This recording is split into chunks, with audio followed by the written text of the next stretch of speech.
And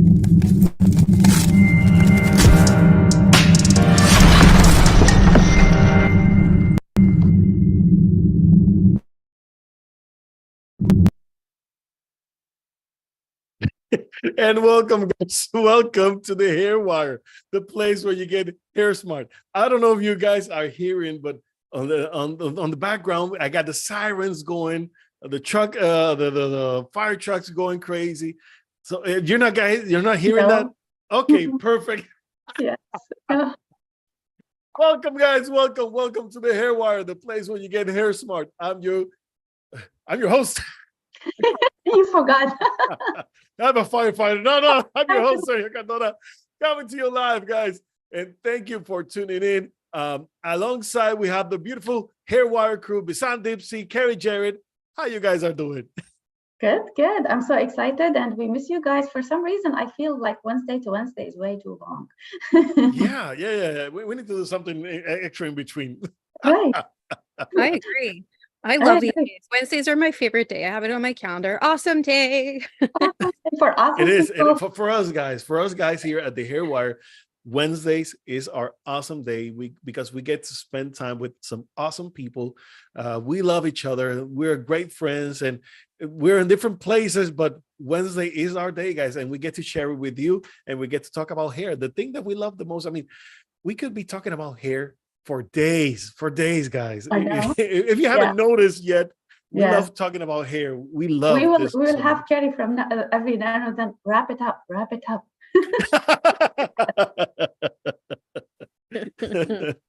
Hey, we're so sorry we were late today, but hey, it's all good.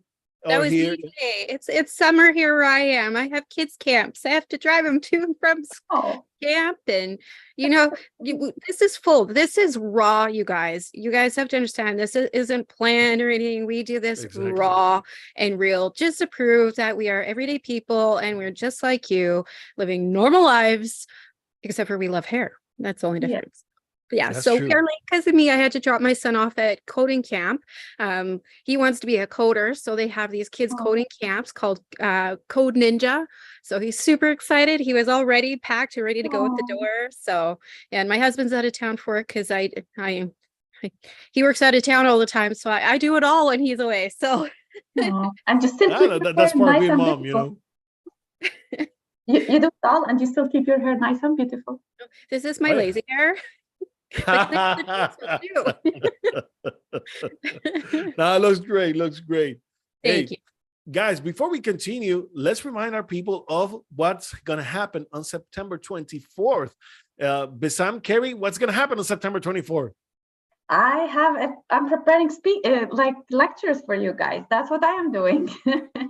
What's gonna happen? What's on September 24th? I forgot what's on September 24th. I'll tell you. There's a lot of people in this industry who are brilliant people who are gonna bring their voices to one platform, and that's called the Hair Wire. Everybody, as we talk to you every time, we say that we are bringing people together. The Hair Wire is all about community, and we're bringing the big people, the nicest people, the kindest people in the trichology community. Everybody has their own expertise, and if one thing we're trying to do all together is we try to learn from each other, because we cannot do it all. Everybody has a niche. Everybody has a specialty. For example, I am trying to, I graduated. Yay! Hey! Congratulations. I just remembered that, guys. We could have started with that that piece of news. So the graduation is in August, but I passed my final exam and I had my evaluation. My evaluation and everything was great. My committee loved the way I look at things, and I told them all about the hair, the trichology that I do, that I'm gonna bring functional medicine to trichology. And for whom they like, if you guys don't know, I'm graduating to be a functional medicine health coach, and that is basically when I was studying trichology. As you guys all know, trichology is the mother of all sciences. right? So it starts from within, and then you got your hair. So I try to study the nutrition part of it. I try to study body systems. So when we can optimize our body, we will optimize our hair. And that is my niche. Maybe nutrition and gut issues, like this is my niche. Going back to our summit, everybody has a niche. We're bringing all these people together for you guys, just right to your fingertips. You just watch us and enjoy. Yeah, on Very September 24th, you guys, we have a summit that we're launching, and the summit is going to have the best of the best in the areas of trichology, stress management, you name it, everything to do with health and hair. I'm a big firm believer in mastering your hair, you will master your health. And so we're bringing key people for the patron and for the professionals. So we're going to have on there everything that both patrons and professionals will all both benefit from. And then we're also going to have a bonus area specifically for our professionals with business tips and advocacy tips and all, you name it, in trichology. So it's really big, big, big. And we're launching it September 24th. So mark that date. The website will be going live at the end of this week. So you could go see some of the guest speakers that we have, some of the lectures we're going to be offering. It's pretty cool, you guys. It's been a project we've been working on for a while and making all these connections with these supreme, awesome humans that are just going to turn the hair industry on a whole new level. That's right. That's right, guys. September 24th, save the date. Of course, if you buy the membership, you're going to be able to replay it and play it and play it and replay it as many times as you like, because this information is good. It's good. It's going to last a long time. And the reason for why we say this is, whenever you're facing hair loss issues, the best thing that you can do right now is to get educated, get the best information ever, and get it from the best of the best of the industry. We got hair transplant surgeons. We have doctors who are going to be bringing some of the latest techniques that they're doing in Europe. We have people, cosmetologists. We have naturopathic doctors, I believe. We have all sorts of scientists, all bringing together their bits and pieces of information about what's the latest on hair care, what's happening with the hair loss industry, and how can you, the viewers, get the most out of it to keep the hair that you have and make the hair that you have even better than it was before, and of course, get your hair back if it's possible. So we're gonna be bringing all this information. So my suggestion, guys, visit our website, thehairwire.com, and very soon we will have the website ready for you guys in a couple of days. So stay patient and save the date, save the website, thehairwire.com. And don't forget the bonuses. We have bonuses on there, you guys. We have stress experts coming in. Stephanie Cordova, who specializes in stress and your space. So she's going to be educating and making mindful awareness of even how your simple spaces can cause stress. And stress is a huge cause for hair loss and different ailments in your hair. And so we're bringing stress people who specialize in helping us to decompress and de-stress, so that way we could save our locks in the end. We also do have Jackie McDonald. She'll be coming and doing EFT and tapping. We have some big names just helping with different tips and tricks for stress. So you guys really, really don't want to miss this. Even if you're not going in for hair loss, come in for the stress tips and the stress just little tools to help you. Every little bit goes a long way. So anyways, further ado. We talk about all health issues, but guys, when you were talking, what I had an idea is, I think our generation is going to be the last generation who will suffer from severe hair loss problems. You know why? Amen to that.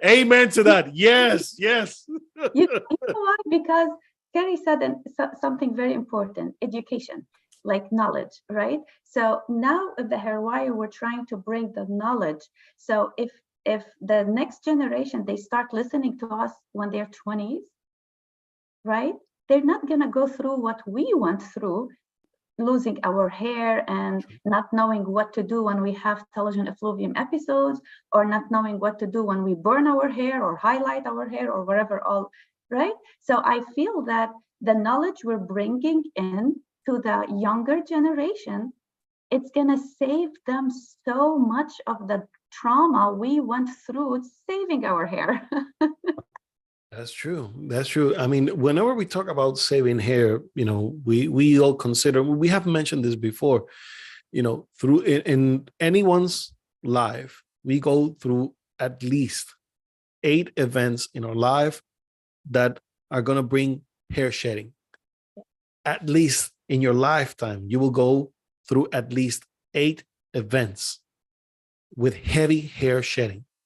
And consider this, if those events go unnoticed and they happen at a pace in your life, like very consecutive, one after the other, you could lose large amounts of hair, large quantities, and you could be facing hair loss, because there's a difference between hair shedding and hair loss. I mean, whenever we're talking about hair loss, is the hair that is gone, that is not coming back, that where you see those empty spaces on your scalp. So you can actually, if you understand what's happening with your body, you can actually stop that from happening. If you got family members, grandparents, your aunts, your uncles, people who you loved in your life, and you see that they have very little hair, very few on their head, and you look at yourself and be like, is that going to happen to me in the future? You don't have to. You don't have to.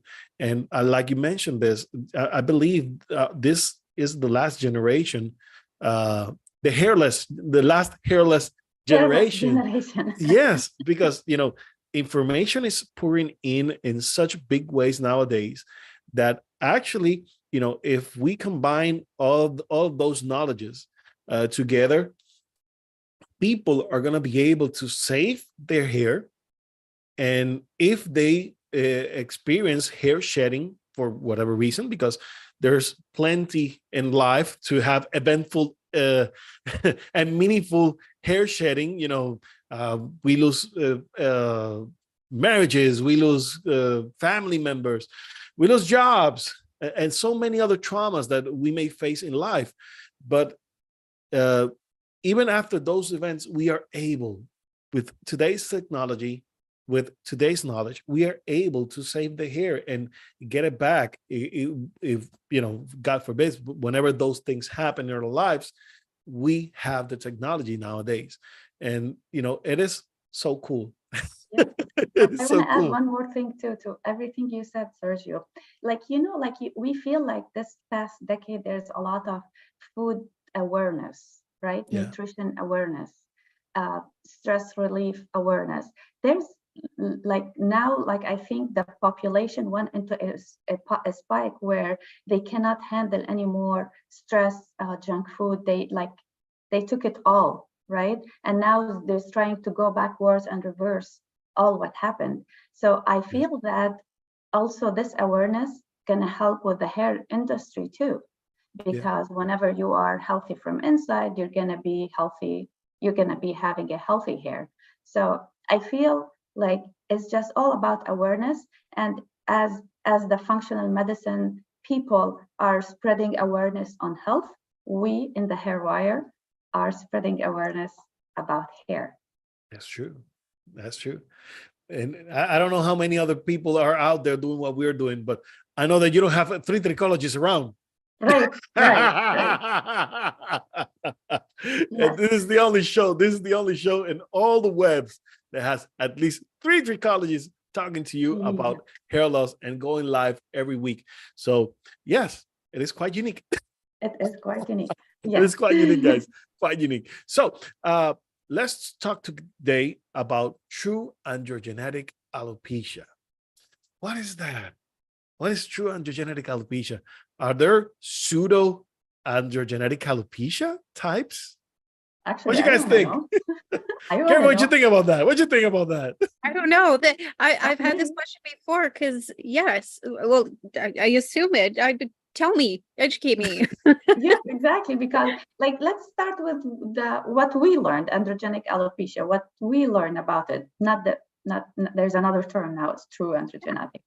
So our normal androgenetic alopecia is going to be genetic, hereditary, if like genetic disposition, or it comes from hereditary, right? Mm-hmm. So that's our androgenetic alopecia, where for women it will be characterized by widening the part.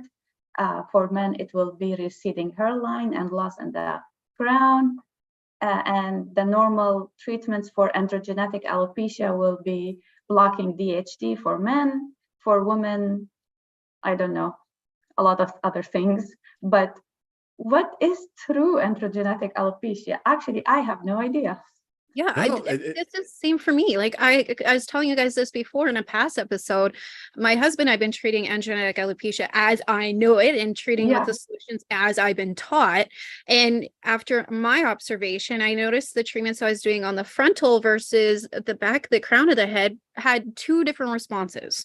And then Sergio goes away to Italy and he comes back with all his knowledge and literally stirs me and Basan up and being like, Carrie, Basan, androgenetic alopecia as we know it is not as we know it. So Sergio, tell us, explain. Yes, you guys mentioned, there's a lot of things that we have learned over the years of what we have believed so far to be androgenetic alopecia. And basically we believe of, the general belief on androgenetic alopecia goes from patterns. We see this scale, Norwood Hamilton, Ludwig-Saving scale for women. And those scales basically describes how men usually loses their hair, whether it goes from the front, whether it starts from the back, whether they join together to form, the whole area of hair loss at the top. And same thing in females, where it starts in the center, it goes to the sides, to the front. Okay, that's a pattern. Now, is it just because we see a pattern that you're actually suffering from androgenetic alopecia? 1 second, but we see miniaturization too, right? We'll go there. We'll go there. Okay. Okay. Yeah, I know trichologists are probably the professionals out there. I know the patrons are learning about miniaturization hair, and I know trichologists are like, but the miniaturized hair, that is one thing that's been ingrained on us. Ingrained. Okay. Yeah. We'll get there. We'll get there. Okay. First things first, we identify a pattern of hair loss, right? That's what basically everybody does. The second thing that we all do is we want to go through the family history. Is there a family history of hair loss, whether it's from the father or from the mother's side? And who do your type of hair loss resembles to? Your grandparents, your uncles, your aunts? Who is it in your family? And once we establish that connection, if there is that connection, usually we'll put those two together and we say, okay, there's a higher probability that this person may have androgenetic alopecia. And what do we do next? Trichologists then will go to the scope. Scope, guys, for those of you who do not know, is a specialized microscope like the one Bisan is showing you right now. Now, this type of microscope is a handheld microscope, and you will go straight to the scalp, and we will watch very closely to the diameter of the hair and see the length of the hair. Usually we recognize as miniaturized hairs, which is what we were mentioning a few seconds ago, the type of hair that is so thin and so short that it stays in that stage and goes from thinner to even more thin to shorter until the follicle becomes cicatricial and no longer a new hair can grow out of that same follicle. So far, we're good, right? Good. So good. Okay. Perfect. Now, Western medicine also performs biopsies, and usually a dermatologist or a doctor might prescribe and might refer someone to go and get a biopsy. Now, biopsies are supposed to read the tissue, to see the sample and see specific details that will allow the pathologist to understand what is happening with that skin, with that skin sample, whether true miniaturization is happening, whether cicatricial tissue has been formed, and other little details, very technique that, very technical data that will confirm that information. Now, here's what's happening. Usually, whenever we talk about androgenetic alopecia, we understand that the reasons for this miniaturization and cicatricial events happens because of a disproportional event of DHT happening to the scalp, right? So what happens is that we understand now that high levels of DHT on serum on your blood has no relationship to the amount of DHT that could be located at your scalp. So it is a local thing, not a systemic thing. So usually treatment plan would increase DHT blockers topically, like for instance, minoxidil. Minoxidil has been around the clock for ages, since the 50s. Since the 50s, because it was first used as a medication to treat ulcers. Then it was used to treat high blood pressure, and then it was discovered that it was beneficial for people experiencing hair loss, which later it was believed that the best cases for the use of minoxidil was for people who experience androgenetic alopecia, either male or female. So far, so good. Good, right? All right. All right. All right. Da, da, da, da. Let me stretch a little bit more. Then we got finasteride. I was like, We got finasteride in the 80s, and finasteride propecia, of course, a DHT blocker, and it demonstrated great results for males with androgenetic alopecia, and also in the 2017 with females with androgenetic alopecia. In between, we had spironolactone. Spironolactone was a medication used to treat basically females who are experiencing high intakes of testosterone, or women who are experiencing polycystic ovarian syndrome. Okay, now this medication was previously used as a diuretic for people who are accumulating a lot of water into their system, thus high blood pressure could be experienced because of that. Okay, and the medication then will help as a DHT blocker. So that usually was the roadmap to treat androgenetic alopecia. Then laser came on, and we started adding laser, and then many other components like saw palmetto, pumpkin seed, and many other DHT blocking solutions, right? But we have to consider that most DHT blocking solutions are meant and are directed to be used as a systemic DHT blocker. But if the DHT blocking effect that we want is just local, do we really need a systemic DHT blocker? Very good question. So we start seeing a lot of questions because we see patients with the family history, the pattern, yet the treatment does not function. Why is that? Why are we seeing that certain treatments that should work for some cases are not working at all? Are we asking the right questions? What's happening? And here's what's happening. When it comes to biopsies, unfortunately, only a few in the country are able to actually identify true androgenetic alopecia under those samples. And while most pathologists, they would only confirm whatever diagnosis the dermatologist was stating. They were not actually bringing new information. And so a lot of questions arise in terms of the validity and, of course, the accuracy of those biopsies. Can I say one thing here? Yeah. So also some dermatologists the biopsy comes back inflammation. Yeah. Yeah. And that's just a very, very, very broad, non-specific like what's called? Let me give you an example. Someone who already had a hair transplant, if they perform a biopsy, what do you think will they find? Inflammation. And what type of inflammation related to? Lichen planopilaris.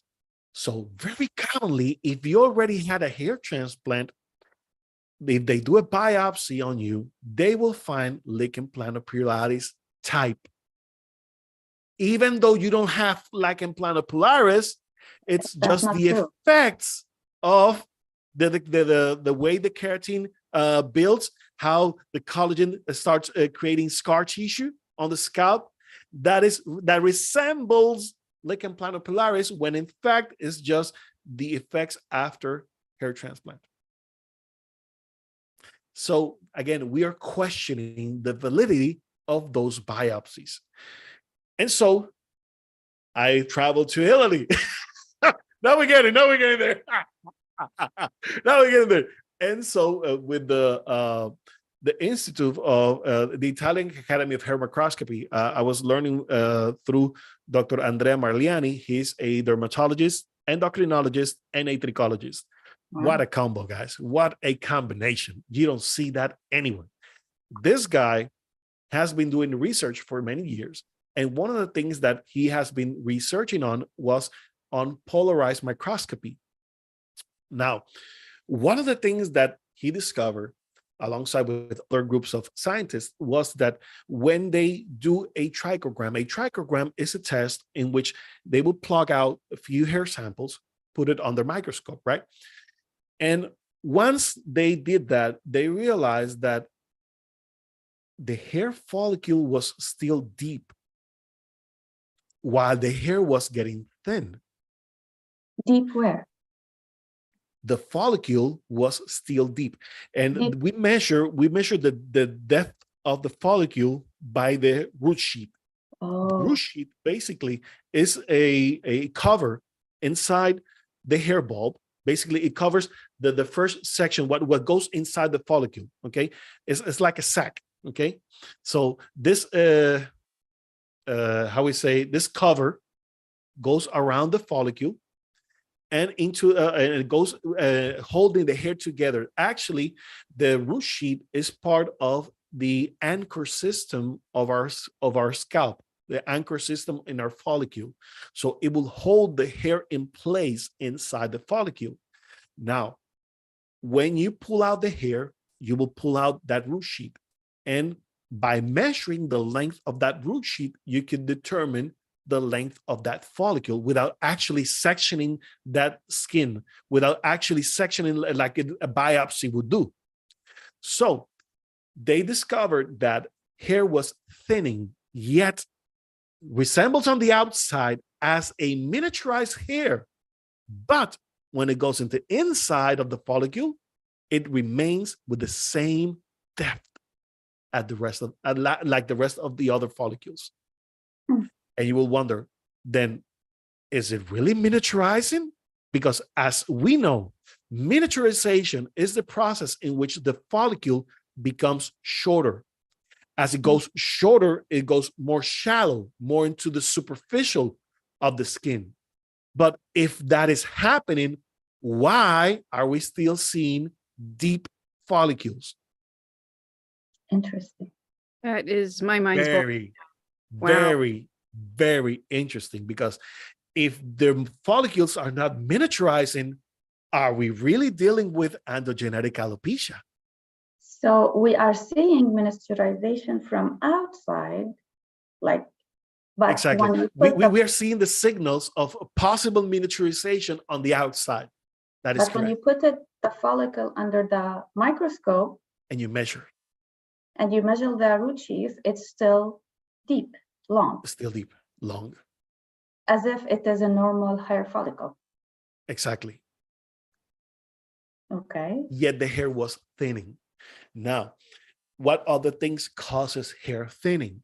Then we have to consider events like telogen effluvium, hypotrichia, and other types of hair loss events in which we will experience, of course, hair that falls from the follicle, yes, And when it comes back, comes thinner, not shorter root sheet, not shorter follicle.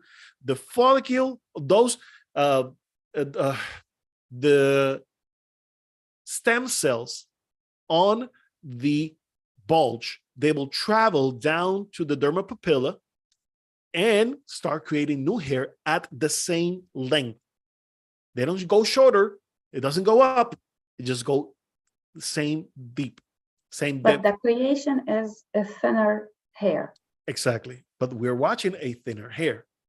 Now, that, of course, led Dr. Maliani to understand that it is no longer a type of androgenetic alopecia, but a type of hair loss that is happening through different events. Now, we understand, for instance, that telogen effluvium is the type of hair loss that it's managed through, or at least diagnosed by, different events.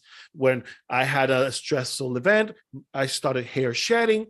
It grows back a bit thinner. As we move to treatment, that hair becomes thicker, and of course, we get all the hair back.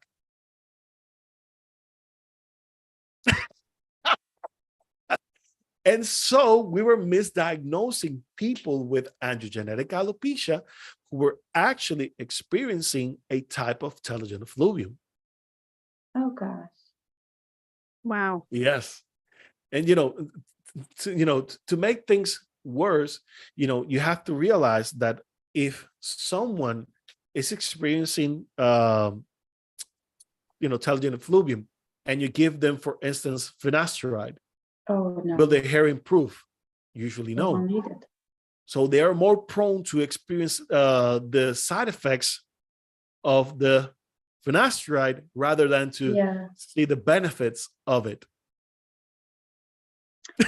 So let me put this straight in my head. So when it is miniaturized, but still very deep, deep as if normal.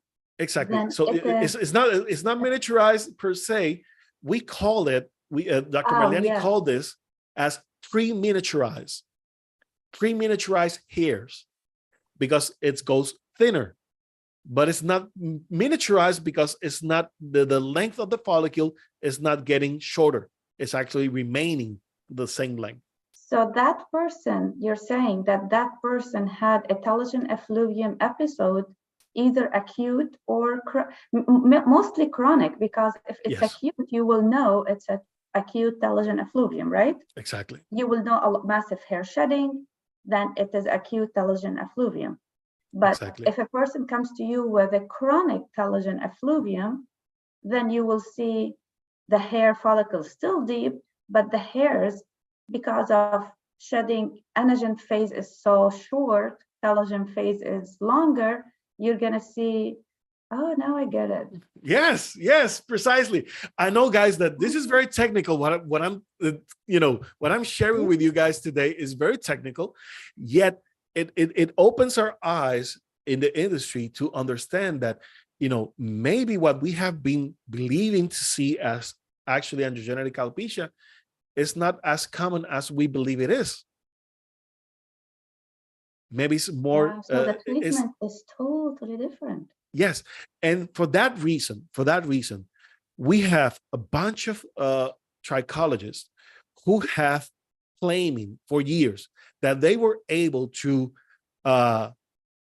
set back androgenetic alopecia without using minoxidil, finasteride, and any DHT blocker. Because in true androgenetic alopecia, if you have true androgenetic alopecia, you would need a DHT blocker. Yeah. How can you get your hair back without a DHT blocker technique? Oh my God. Because it is not a true androgenetic alopecia. Yeah, that makes so much sense, because they work with the person as a whole. They decrease their stress. They give them nutrients.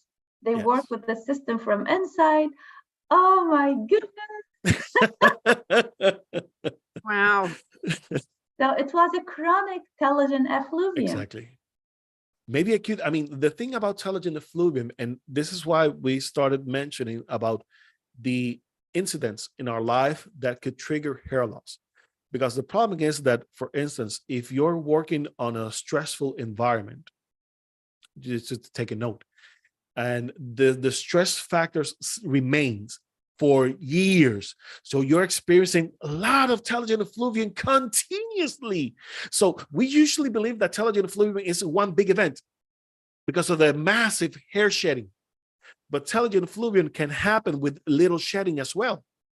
And so little that it goes unnoticed for years, and people still losing their hair, and they believe that is androgenetic alopecia, when in truth, they're experiencing telogen effluvium. Carrie, I know you're blown away. I see that look, I'm like, oh my God. Is designing a treatment plan in her head right now. Yeah, my gears are going and I'm absorbing all of this, and it makes so much sense. Like all these gears are being connected right now. I had the same experience. Like, what? And at the same time, it made so much sense to me because of the types of hair loss that I've been working with my guys, the guys in my clinic. When they come to my office, and I use the minoxidil and use the finasteride, because I was looking at pattern, family history, and of course what it looked like miniaturization with a scope. Those were the rules. Yeah. If I saw that, I will automatically prescribe minoxidil, finasteride, and do the work, right? Yeah, that's the go-to. That's what we were told. Yeah, exactly. That's the go-to. The thing is, in terms of pattern, when it comes to androgenetic alopecia, in men, it has to start in the vertex. If it's happening on the frontal section, this frontal area is more prone to be affected by testosterone and not DHT. DHT region is right here on the vertex. Now, why I mentioned about testosterone and not DHT? Here's the thing. When our follicles in their normal cycle, our normal cycle needs a signal, needs an estrogen signal to keep the anagen phase going, and it needs a testosterone signal to tell the follicle to start going to catagen, so that hair becomes telogen. So if a lot of testosterone signals prone into an area, what will happen? Most follicles will start to going into catagen phase instead of remaining on the anagen phase because of the large number of testosterone molecules. So they have discovered that this is called low local estrogen alopecia, because there's a estrogen deficiency on that area. Usually, like I was mentioning, you need the estrogen to kick in the anagen phase, and you need the testosterone to kick in the catagen phase. So would this be why women after pregnancy, we get that, right around this area, we lose all that hair? Is it because of after pregnancy and your hormone levels are all over the place? Like, I know you have the regular hair shed, but every woman always complains after baby. Bistan, you got that right now. You get those little spots. Mine have grown in now, but I remember when I did, I was like, I have no hair here. Like here. So that's why. Yeah. So that's postpartum. Yeah. And also menopause. Yes. So the thing is, you get the low local estrogen alopecia combined with the hypertrichia, the hair thinning, and you have lactic acid and squalene disrupting and corroding the root sheath inside the follicle. You will start seeing the shedding. So that will trigger those events that, with the events triggering those movements, you will get the telogen effluvium, and of course, it will mimic the effects of a androgenetic alopecia, when in fact it's just another telogen effluvium.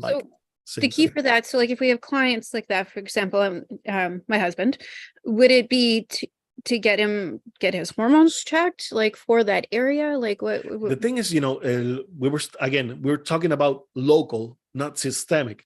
Because if you check systemically on the blood, you will not find anything wrong. But locally, it's happening. Now, There are tests that could be done, but they're so very expensive, and few labs actually make those tests that are actually not accessible at this point.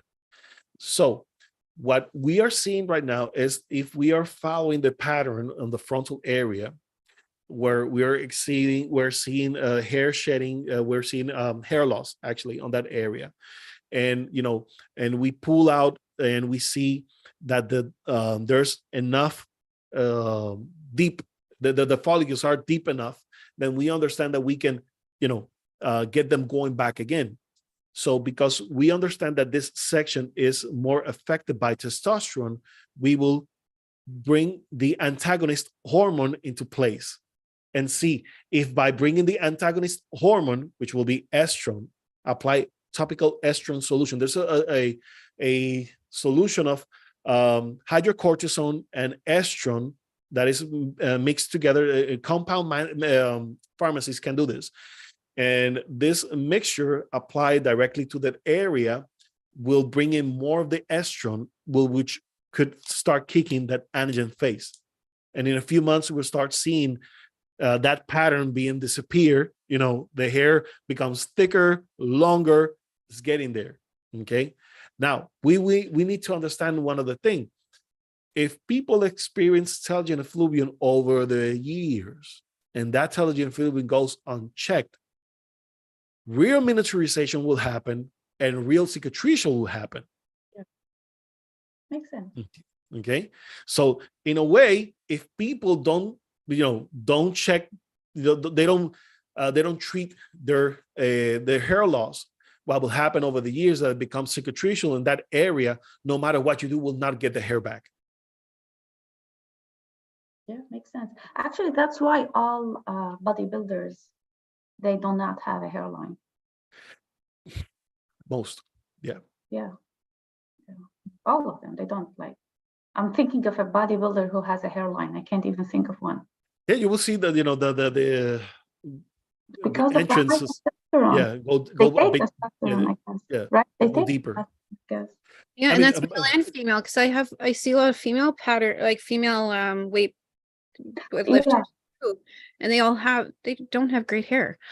Yeah, they don't. That makes sense. Very few, they will still have great hair, but those who are doing a lot of testosterone enhancing products, yeah, they might be more prone to lose their hair. Doesn't necessarily mean that they will, but yeah, they're more prone to that. Wow, it's amazing. I know it's a wild moment. It's almost like, oh my gosh, are you serious, Sergio? Yes. And, I have a case, I recently published this on my Facebook and Instagram account of a female. Let me see if I can get a picture for you, where this female came to me because she was experiencing hair shedding for about 2 years. And then she started developing a female pattern type of hair loss. First thing I thought was, this is female pattern hair loss. This is androgenetic alopecia. She has a family history and the hair is thinning. So I started her on finasteride and on minoxidil. All right. And the way that her hair grew back, I knew that was not minoxidil. That was not finasteride, because on androgenetic alopecia, you will see that you are more able to keep what you have. You may regain some hair and it will grow a bit thicker, but you don't get it all back. The only way you get your whole hair back is through telogen effluvium. Oh yeah, makes sense. So she had telogen effluvium. She did not have. Exactly. And once I saw that, I was like, whoa, okay, stop using minoxidil, stop using finasteride. You don't need it, because of the way the hair came back. And I'm so bad at looking at pictures. We will put it on the link. We will put it in the comments. I'll try to put it on the link so you guys can see it. But okay, here's a picture. Okay.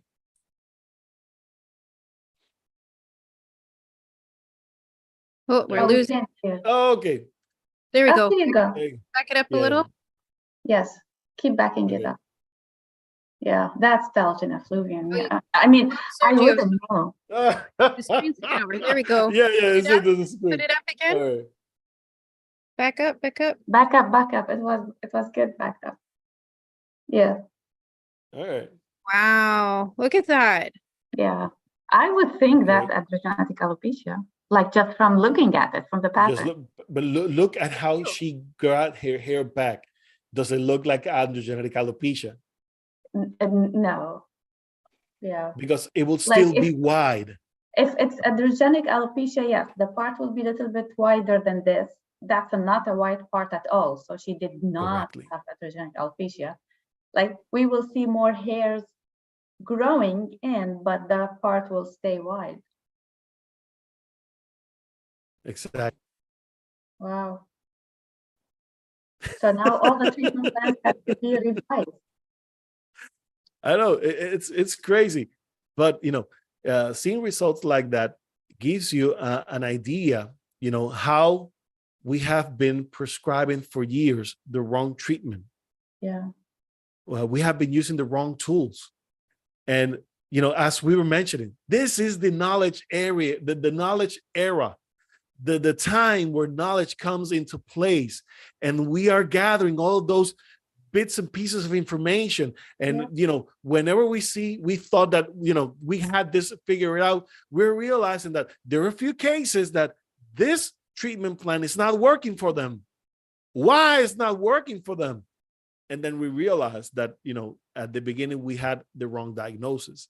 That's why we weren't able to get, you know, the proper treatment for those people. I need the drums. I need the drums. That's why we are bringing you all the latest information here in the hair wire. Yeah. Okay, I need a drum. This is why you stay tuned here at the hair wire. This is why you stay connected with us. Yes, we're getting hair smart here at the hair wire, guys. And that's what brings us together.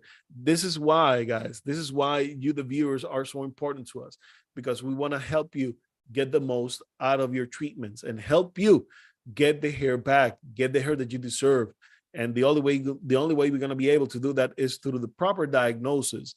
Through the proper diagnosis, we are able to recommend the proper treatment. And with the right treatment, you're going to be able to see results. That's the whole thing. Why are you spending your money in things that are not working for you? Because you're treating your hair you're treating your hair wrongly. You're not treating it right. You're not giving it the right treatments. That's why it's not working. Simple. You may have been doing things for years that you believe is right, but if it's not working, then it truly is not what you believe it was. Simple as that. Mm-hmm. Wow. Okay, for next time, I want you to explain to us why centrifugal alopecia. Yeah, it has been a long time I said that scientific name. Why CCCA is not the way we understood it. We're gonna cover that. And again, same thing. It's just to give you a little hint. You know, if it comes back, is it truly CCCA? No. So nobody can actually treat secretional alopecia. Period. As we were mentioning, you know, once the follicle becomes cicatricial, that's it. Once life has ceased to exist in a follicle, there's no way it's gonna grow back. You know, the follicle is, you know, think of a sand and you poke a hole in the sand. That's a follicle. Now, think that hole is getting filled with sand. So that hole becomes shorter until it's completely filled with sand and you have nothing. That's cicatricial. That's when a follicle becomes cicatricial. And of course, there are types of alopecia in which the follicle rapidly falls into cicatricial while on other types of hair loss, it takes time. It's developed over time. And, when it comes to CCCA, that's the thing. It happens fast, becomes cicatricial, and no hair grows back in there. But as we were talking with Nadia last week, but on cases in which we are able to detect it early before it becomes cicatricial, you may have a chance. Yeah, and those who don't know what cicatricial alopecia is, it is scarring. As I know, I'm sure there's a lot of people scratching their head. What is that? Yeah, it's called scarring alopecia. Exactly. So are we going to talk all about scarring or like cicatricial alopecia next time? Yes, we can. Okay. And you're going to blow up our minds again that CCA is not CCA. I'll do my best. I'll do my best. Okay, guys, let's wrap this up. Yes, it's like a lot of information. My brain's like, I know. I know. Okay, I don't like to get technical, but hey, thank you for bringing me here today. Wow. No, you just opened my mind in a whole new way. And it just proves, you guys, just because we're experts in hair loss doesn't mean we know everything. True. That is what makes an expert, is one that is willing to learn, always going out and expanding, and doesn't close the door to say that they know all, because we know that's how, especially with the internet out there, we are constantly sharing, growing. And now that we're doing a lot more communication projects to bring more trichology together, there's going to be more knowledge brought to the surface that hasn't been done in years. So yes, we are experts in hair, but we don't know everything. We're always growing, expanding, and there's always new findings. And that is why we do the Hair Wire. So whether you're a patron or a professional, you're going to learn. Look, Basan and I, we just learned today. Both our minds are swollen right now with information. Now we have work to do to change all our treatment plans. Yeah. No, we need to revise. And, ever since I got my new polarized microscope, I'm rechecking all of my cases, and particularly this week, so many people, I actually took off minoxidil and finasteride. Wow. So many people. It's like how much you're saving their systems from being overwhelmed with medication that is unnecessary. That's like, that is alone mind-blowing. And as a functional medicine, the importance of stop using a medication that your body does not need. Exactly. Because unfortunately on Western medicine, we see that a lot. They will just a bunch of medications over things that you actually do not need. Yeah, they keep packing it and adding more drugs, and then your toxic load will be even more and more, and then they why are you losing your hair? Oh, I have no idea. People don't realize that there's an effect. The amount of times I have clients who lose their hair, sorry, off track here, but I have to add to this because it works.